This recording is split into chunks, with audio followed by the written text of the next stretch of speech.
സംവരണ ബില്ലിനെ കുറിച്ചും ഡിലിമിറ്റേഷൻ കമ്മീഷനുമായും ബന്ധപ്പെട്ട ബില്ലുകളിൽ ചർച്ചയ്ക്കിടെ തന്നെക്കുറിച്ചുള്ള പ്രിയങ്ക ഗാന്ധിയുടെ പരാമർശം കേട്ട് അമിത്ഷാ ചിരിക്കുന്ന വീഡിയോ സോഷ്യൽ മീഡിയയിൽ ഇപ്പോൾ വൈറലാണ്.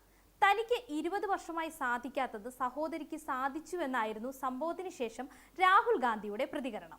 ആഭ്യന്തരമന്ത്രി ചിരിക്കുകയാണ്. അദ്ദേഹം എല്ലാ പദ്ധതികളും തയ്യാറാക്കി വെച്ചിട്ടുണ്ട്. ചാണക്യൻ ഇന്ന് ജീവിച്ചിരിപ്പുണ്ടെങ്കിൽ നിങ്ങളുടെ രാഷ്ട്രീയ കൗശലങ്ങൾ കണ്ട് അദ്ദേഹവും അത്ഭുതപ്പെടുമായിരുന്നു. അദ്ദേഹം എല്ലാ പദ്ധതികളും തയ്യാറാക്കി ഇപ്പോൾ ചിരിക്കുകയാണ്. അദ്ദേഹം എന്നോട് യോജിക്കുന്നുണ്ട് എന്നാണ് പ്രിയങ്ക പറഞ്ഞത്. ഇത് കേട്ട് പ്രകോപിതനാകാതെ അമിത്ഷാ ചിരിച്ചു. ഇത് സഭയിലാകെ ചിരി പടർത്തുകയും ചെയ്തു.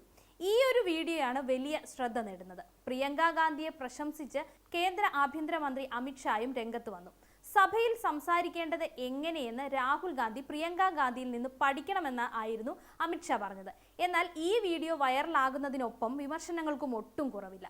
കാരണം സഭയിലെ ഒരു ചെറിയ തമാശാഭരിതമായ നിമിഷം സോഷ്യൽ മീഡിയയിൽ വലിയ രാഷ്ട്രീയ വിവാദമായി മാറുന്നതാണ് ഇവിടെ കാണുന്നത്.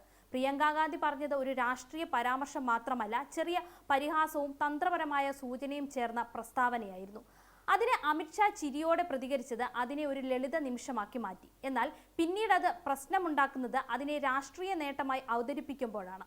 രാഹുൽ ഗാന്ധിയുടെ പ്രതികരണം തമാശയായി തോന്നുന്നുണ്ടെങ്കിലും അതിൽ ഒരു സ്വയം പ്രചാരണത്തിന്റെ സ്വഭാവവും നമുക്ക് കാണാൻ കഴിയും. സഭയിലെ ഗൗരവമുള്ള ചർച്ചകളുടെ ഇടയിൽ ഇത്തരം സംഭവങ്ങൾ അമിതമായി ഹൈലൈറ്റ് ചെയ്യുന്നത് പ്രധാന വിഷയങ്ങളിൽ നിന്നുള്ള ശ്രദ്ധ തിരിക്കുന്നതിന് കാരണമാവുകയും ചെയ്യും. അതേസമയം തന്നെ അമിത്ഷാ പ്രിയങ്കയെ പ്രശംസിക്കുകയും രാഹുലിനോട് പഠിക്കണമെന്ന് പറയുകയും ചെയ്തത് ഒരു രാഷ്ട്രീയ പോയിന്റ് സ്കോറിംഗ് നീക്കമായി നമുക്ക് കാണാൻ കഴിയും.